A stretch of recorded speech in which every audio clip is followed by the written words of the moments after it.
ইতিমধ্যে government art কলেজের form fill up সম্পূর্ণ হয়ে গেছে এবং অ্যাডমিট কার্ডও সমস্ত দিয়ে দেওয়া হয়েছে ওয়েবসাইটেই।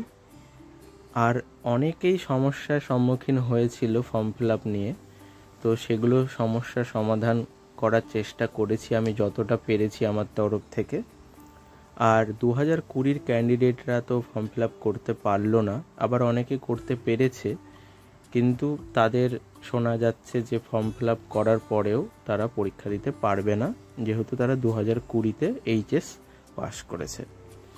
তো যারা 2020-তে ফর্ম ফিল আপ করতে পারলে না 20 ক্যান্ডিডেট হয়েও, তো তাদের জন্য সত্যি খুবই খারাপ লাগছে। তারা প্রায় 1-1.5 বছর ধরে প্রিপারেশান নিয়েছে যে এই বছর পরীক্ষা দেবে। আবার অনেকে ভাইভাতে বাদ চলে গিয়েছিল, তারা হয়তো ভেবেছিল এই বছর চান্সটা পাবে। তো সত্যি তাদের জন্য খুব খারাপ লাগছে। তবে ভেঙে পড়ার কিছু নেই। তোমরা যদি আর্টটাকে ভালোবাসো তাহলে নতুন করে আবার শুরু করো ছবি আঁকা, নিজের মতো করে শুরু করো।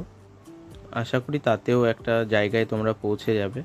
আজকের ভিডিওতে এটাই বলার ছিল। তাহলে আজকের মতো ভিডিওটা এখানেই শেষ করছি।